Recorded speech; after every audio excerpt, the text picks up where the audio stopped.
Assalamualaikum warahmatullahi wabarakatuh. Saya Yasi Agustin dari kelas 2A Ekonomi Syariah. Video kali ini saya akan menanggapi materi tentang ekonomi tertutup tanpa kebijakan pemerintah. Ekonomi dua sektor atau ekonomi tertutup tanpa kebijakan pemerintah. Jika secara teorigis itu ekonomi terbagi menjadi tiga. Satu, ekonomi dua sektor, dua, ekonomi tiga sektor, atau ekonomi tertutup dengan kebijakan pemerintah. Yang ketiga itu ekonomi empat sektor atau ekonomi tertutup. Pada pembahasan kali ini saya akan membahas tentang ekonomi dua sektor atau ekonomi tertutup tanpa kebijakan pemerintah.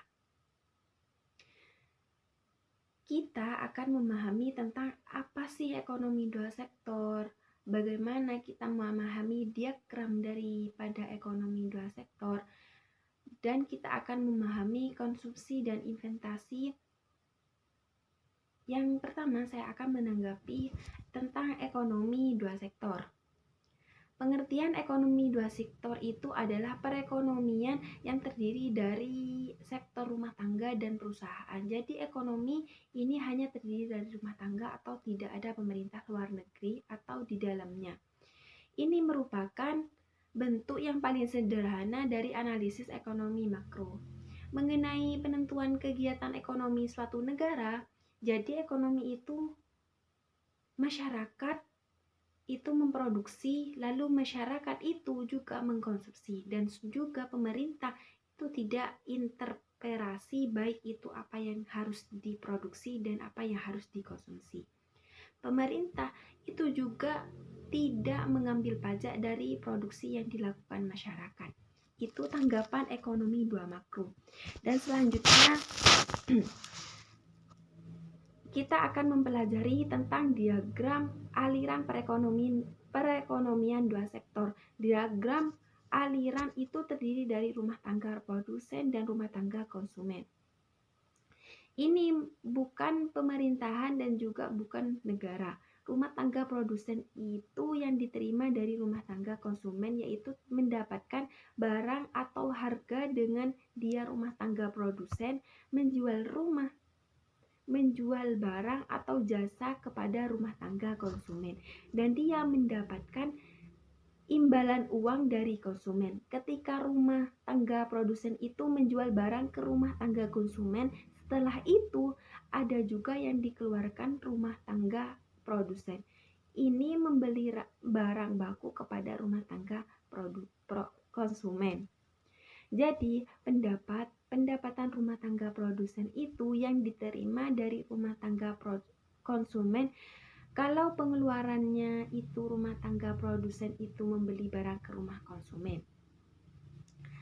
Ada juga rumah tangga konsumen akan mendapatkan uang dari rumah tangga produsen ketika menjual tanah atau bekerja. Mungkin ini saja yang saya sampaikan tentang diagram aliran perekonomian. Selanjutnya ke aliran pendapatan ke dalam perekonomian dalam dua sektor. Sektor perusahaan yang pertama, sektor perusahaan itu menggunakan faktor produksi yang dimiliki rumah tangga. Jadi rumah tangga produsen ini atau perusahaan akan menggunakan faktor-faktor yang dimiliki rumah tangga atau tanah dan tenaga seperti itu. Yang kedua itu sebagian besar pendapatan yang diterima rumah tangga akan digunakan untuk konsumsi, yaitu membeli barang dan jasa yang dihasilkan oleh sektor-sektor perusahaan. Setelah rumah tangga mendapatkan uang dengan cara menjual jasa, maka uang itu untuk konsumsi. Pendapatan yang dimiliki itu akan digunakan untuk membeli barang-barang konsumsi dan diproduksi oleh rumah tangga produsen. Yang ketiga, itu sisa pendapatan rumah tangga yang tidak digunakan untuk konsumsi akan ditabung dalam institusi keuangan. Kalau pendapatan hasil rumah produsen tersebut maka rumah tangga konsumen ini akan menampung atau menginvestasikan keuangan semisal rumah tangga produsen sebesar 1 miliar. Padahal kebutuhan konsumsinya tersebut hanya 100 juta. Maka sisanya itu ditabung, uang tersebut harus ditabung. Yang keempat, pengusaha yang ingin melakukan investasi akan meminjamkan tabungannya rumah tangga yang dikumpulkan oleh institusi keuangan. Maksudnya tersebut, perusahaan itu ketika memerlukan dana, maka dia akan pinjam uang rumah tangga konsumen, dan uang itu disimpan atau ditabung di institusi keuangan. Lalu hubungan antara konsumen dan pendapatan itu, jika pendapatan rumah tangga adalah faktor terpenting untuk menentukan tingkat pengeluaran. Maksudnya, ketika rumah tangga belum mendapatkan sama sekali, pasti akan mengonsumsi untuk memenuhi kebutuhan. Ketika dia mempunyai pendapatan masih kecil, maka akan naik pada masa tertentu. Dan akan mendapatkan keseimbangan sampai bisa menabung seperti itu. Itu misal jika pendapatan possible itu 0, terus pengeluaran konsumsinya itu 120, maka tabungan itu min 125. Ketika naik 100, maka pengeluaran konsumsinya itu menjadi 200. Dan tabungan itu menjadi min 100. Dan ketika pendapatan di possible-nya itu naik jadi 200, maka pengeluaran konsumsinya juga naik menjadi 275. Tabungan juga tambah menjadi min 105 jika pendapatan possible-nya itu 0. Maka tabungannya juga akan 0. Itu sama.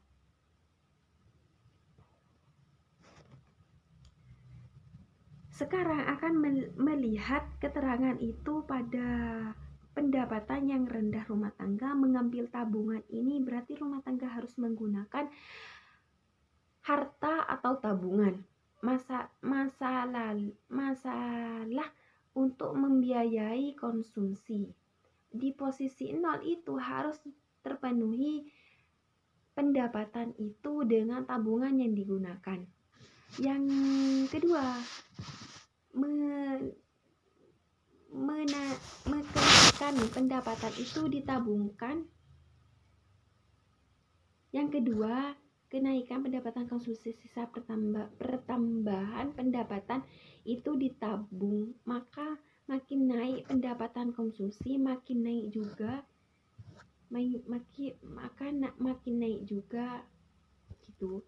Yang ketiga, pada pendapatan yang rumah tangga akan bisa menabung jika sudah mencapai keseimbangan antara pendapatan dan makin tinggi juga tabungannya. Poin selanjutnya, kecondongan konsumsi marginal atau disebut juga dengan MPC, merupakan perbandingan di antara pertambahan konsumsi atau sigma C yang dilakukan dengan pertambahan disposable income atau sigma YD yang diperoleh. Artinya bahwa dalam kondisi tertentu orang itu harus mengkonsumsi walaupun belum mempunyai pendapatan. Ketika dia pendapatannya naik, maka konsumsinya itu akan naik. Kecondongan mengkonsumsi rata-rata atau disebut AWC. Kecondongan menabung itu kecondongan menabung marginal atau MPS merupakan perbandingan di antara pertambahan tabungan atau sigma dengan tambahan disposable income atau sigma YD. Fungsi konsumsi dan tabungan yaitu suatu fungsi yang menggambarkan sifat hubungan antara tingkat konsumsi rumah tangga dalam perekonomian dengan mendapatkan nasional pendapatan disposable. Fungsi yang C ini konsumsi A di mana A itu konsumsi rumah tangga saat pendapatan nasionalnya itu 0 ditambah B dan Y. Yang kedua, C sama dengan A plus B, Y, D. B ini merupakan MPC yang tadi itu fungsi tabungannya itu suatu fungsi yang menunjukkan sifat hubungan antara tingkat tabungan rumah tangga dalam perekonomian dalam tingkat nasional atau pendapatan disposable. Fungsi tabungan itu dapat dirumusi sebagai S sama dengan min A plus 1 plus B buka kurung Y dan tutup kurung. Ada juga yang kedua, S sama dengan min A tambah 1 min B buka kurung YD tutup kurung. Kemudian saya akan beralih ke pembahasan inventasi dan fungsi inventasi. Yang pertama, pengertian inventasi. Itu sering dikenal dengan nama penanaman modal. Inventasi ini merupakan komponen kedua yang menentukan pengeluaran agregat. Inventasi ini juga merupakan pengeluaran pembelanjaan, penanaman modal atau perusahaan untuk membeli barang modal dan perlengkapan produksi untuk menambah kemampuan produksi barang dan jasa yang tersedia dalam perekonomian. Intinya pengeluarannya rumah tangga perusahaan dalam rangka mengembangkan perusahaan baik untuk membayar sumber daya manusia atau mau mengganti mesin-mesin baru juga mengubah gedung dan lain sebagainya. Investasi itu meliputi pengeluaran untuk satu pembelian barang modal yaitu mesin, peralatan lain untuk mendirikan berbagai jenis industri dan perusahaan. Maksudnya membeli mesin dan peralatan produksi lain untuk mendirikan beberapa jenis industri dan beberapa jenis perusahaan sama aja memperbaharui. Yang kedua, penggantian barang modal yang telah dipresiakan menggantikan barang yang lama menjadi barang yang baru. Yang ketiga, pengeluaran untuk membangun kantor atau pabrik atau lain-lainnya. Investasi tujuan untuk membangun kantor, pabrik, dan lain-lainnya. Yang keempat, pertambahan nilai sektor barang yang belum terjual. Jumlah investasinya itu juga disebut investasi bruto, sedangkan investasi neto itu didapatkan dari investasi bruto tadi dikurangi dimpreasi. Ada faktor penentuan investasi. Investasi itu juga ada faktor penentuannya. Yang pertama, tingkat keuangan yang dinamakan akan diperoleh oleh orang yang investasinya itu juga melihat keuntungan banyak atau tidak. Yang kedua, suku bunga. Semakin banyak suku bunga yang didapatkan oleh investasi tersebut, maka semakin banyak faktor penentuannya. Orang tersebut investasi, bagi orang tersebut yang investasi. Yang ketiga, ramalan mengenai keadaan ekonomi di masa depan. Keadaan ekonomi dilihat sampai masa depan, jika bagus maka itu juga makin faktor penentuan investasi. Yang keempat, kemajuan teknologi. Yang kelima, tingkatan pendapatan nasional dan perubahannya. Yang keenam, keuntungan yang diperoleh perusahaan. Fungsi investasi itu merupakan fungsi yang menunjukkan hubungan antara tingkatan investasi dan tingkatan pendapatan nasional. Yang pertama itu fungsi investasi ekonomi, dua fungsi investasi pengaruh. Yang ekonomi ini investasi yang biasanya tetap atau jenis-jenisnya investasi yang tidak pengaruh biasanya pendapatan. Yang selanjutnya investasi pengaruh, investasi yang besarnya itu dipengaruhi oleh besarnya pendapatan nasional. Semakin tinggi pendapatan nasional maka semakin tinggi juga investasinya. Yang selanjutnya keseimbangan perekonomian negara dalam perekonomian dua sektor. Keseimbangan perekonomian negara tercapai ketika pendapatan nasional sama dengan investasi dan juga investasi sama dengan tabungan.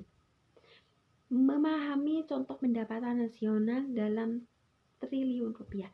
Jika asalnya itu pendapatannya itu 0, maka pendapatan konsumsi itu 90. Kemudian tabungan dikurangi 90, investasinya itu 190. Jadi pengeluaran agregatnya itu adalah konsumsi tambah investasi menjadi 210. Keadaan perekonomian seperti ini dinamakan inflasi jika ukurannya lebih besar daripada pencapaian daripada pendapatan nasional. Itu dinamakan inflasi.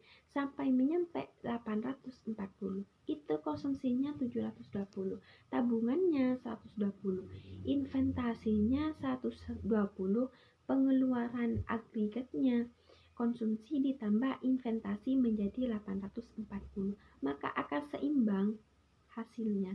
Kemudian selanjutnya 960 dan itu konsumsinya 810. Ketambahan di atas itu semua 90. Tabungannya itu 150, investasinya itu 120. Pengeluaran agregatnya itu lebih rendah daripada pendapatan nasionalnya 930. Maka itu dinamakan kontraksi. Maksudnya itu keadaan perekonomian itu dinamakan kontraksi jika pendapatan nasionalnya itu lebih tinggi daripada pengeluaran agregatnya. Mungkin cukup sekian dari saya. Wassalamualaikum warahmatullahi wabarakatuh.